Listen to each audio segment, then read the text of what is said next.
Howdy, y'all. It's Cody from the Keepers of Nerddom. Totally random, no visuals or anything, but just wanted to give my thoughts real quick. Just finished up watching The Flash for the first time. Waited till it was out on streaming. Glad I did, and yet I think I would have enjoyed watching it in theaters. Here's my 2 cents, right? Obviously, there's going to be spoilers here. I'll try to go through this pretty quick, but one, this movie, and talking with a friend, it's one of those films that's not good if you haven't watched 1980s Batman stuff. Just you're gonna struggle. You're just not gonna enjoy it. Two, Michael Keaton is an absolute treat if you've seen that stuff and if you know some of the history even in the 90s of Superman and Batman and these other pieces of the puzzle, because we see a lot of Superman, we see a lot of Batman, and those are fun. And we do see another Flash. Other big thought, Ezra Miller as the Flash is terrible.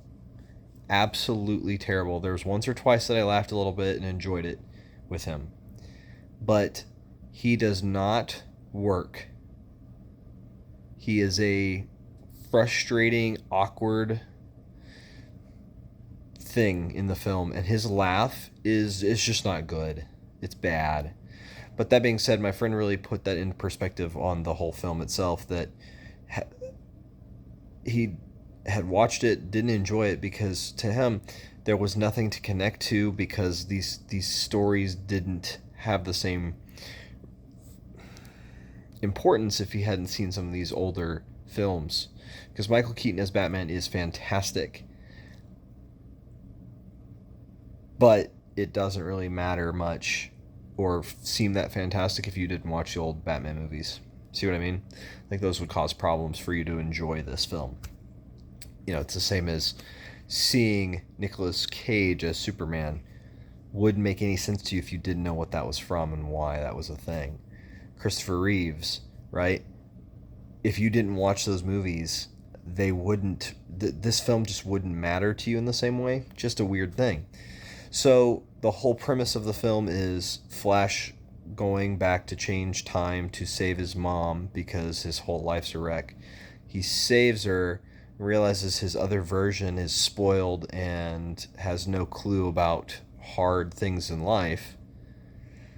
And honestly, it would have been the perfect story if Ezra Miller had acted it like a normal person at all. And granted, the whole time thing of being a speedster should be in there because you see the world in a whole different way. But, and I laugh that now they've changed his lightning to yellow when he's in the suit, just because they want to finally get him back to what he should be like instead of the blue. Anyway, it's really hard, especially whenever we have a better Flash that was on CW for seasons than this Barry Allen, this Ezra Miller Flash. He's just better. He really is. He just is. Anyway, yeah, that guy is just so much better. They should have brought him in. They really should have brought him in. What else here? So, when he's getting ready to go back to his time frame, he gets pushed out of the time warp by what you would think, presumably is Reverse Flash. And story resumes. His other counterpart, spoiled brat because he's had a great life.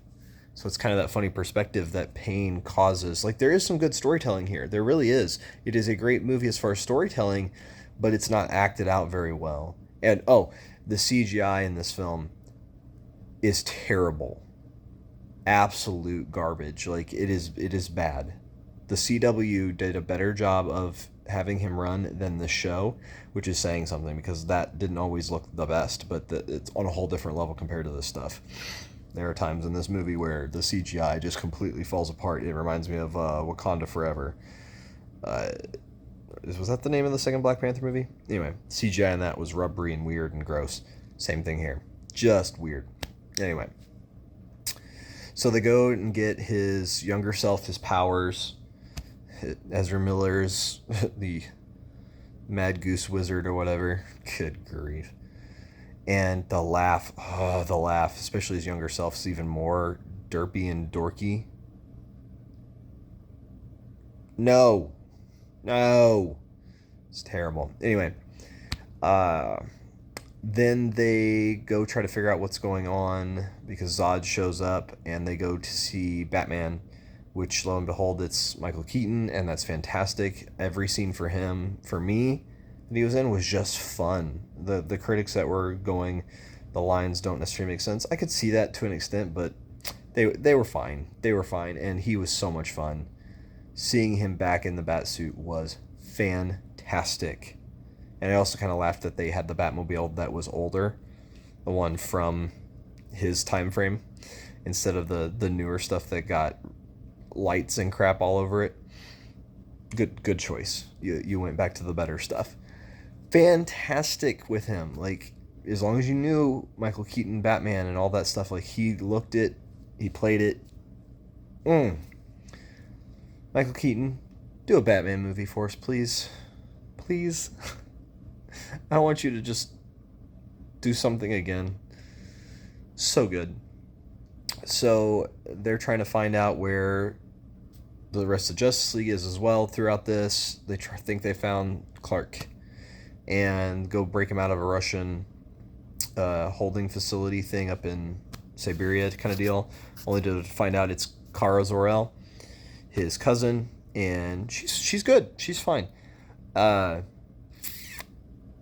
She almost decides to turn against humanity because of how she's been treated, because she's like emaciated, and very much the other storyline with Flash Breakpoint where discover him and he's all emaciated and stuff and itty bitty.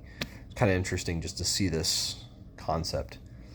And then she like gains muscle once she goes out in the sun. A little different than the Superman stuff from the comic books, from what I remember. But overall, really cool. She eventually realizes that Zod is just a crazy nut job, and she goes and actually teams up with him. The Ezra's, Miller Flashes work together, and he gets a Batsuit cobbled together, and the older one had lost his powers whenever he helped his younger self gain powers, so then he had to regain his powers and barely did it. It was an interesting scene, very similar to the Flashpoint comic book stuff from what I remember, which is fun, very fun. And Michael Keaton just knocking it out of the park. Every scene, he chews up the scenery. He is fantastic. And a few times Ezra does chew up a little bit of a scene, but it's not very often. It's usually that laugh that just totally takes it out of it for me. It's when they are interacting and the spoiled versus the non-spoiled is really good. Those are good interactions, and that's the best that they have. So eventually they get to the point where they're going to fight Zod, and everything goes crazy. It doesn't go right, and everybody dies over and over again, and they rewind time. It doesn't work. And so Zod wins this fight in the end and takes the DNA over and over and over every time. It's really sad and awkward. And then what happens? Well, they come to find out as they keep trying to rewind time, because the younger Barry just is like, we can fix it. And they both try to fix it at first, only to realize as he's, the younger Barry keeps getting stabbed by Kryptonian pieces and keeps coming back. You keep going looking at him like, pretty sure that's similar to that thing that attacked you. And then the reality hit for me is like, yep, that's him. He's not Reverse Flash. He is Flash from a different timeline. And it's all paradox, crazy sauce stuff. And so the other one shows up, the other Flash thing, tries to fight them and defeat them and stabs younger Barry, which is him, the future messed up thing. And so they disappear, and the younger one dies. And so older Barry goes back and fixes everything, gets to have a touching moment with his mom that was actually nice, before, putting the soup can back so that way she doesn't actually survive. And so he goes back to the future, and it seems like everything's fixed, but when he goes to court, Apparently his dad did actually look up the security camera instead of how the original was, where he always had his head down. Yeah, which is cool. And then Bruce Wayne shows up, and it's George Clooney. What in the world? So dumb. So they're really opening up this whole idea of the multiverse, and then Aquaman's at the very end just for fun. And oh yeah, Wonder Woman was in this movie for a second, which was hilarious because Wonder Woman. And yeah, there was also in the time stream stuff in the Flash Force. I can't remember the name. The Speed Force. My gosh. There's a moment where you see all different types of realities, and it focuses on almost everything other than Flash. It's kind of funny. You do see a Jay Garrick Flash, so that was good. But then everything else is like Adam West Batman, and then Nicolas Cage Superman, Christopher Reeve Superman, George Reeves Superman. And it's like, what? This is supposed to be Flash focused, and it's everything but Flash. Super weird, super silly, dumb.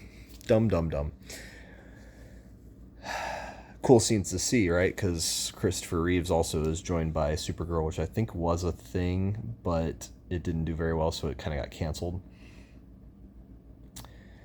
Yeah, overall, did I have fun in the film? Well, yes, I did. Michael Keaton made it fun. But Ezra Miller and his whole thing is the Flash. He just looks derpy, too, in the suit sometimes. Like, perspective-wise. And then you've got, what is it, Gustafsson or something, whatever. The guy who plays Flash in the TV CW stuff.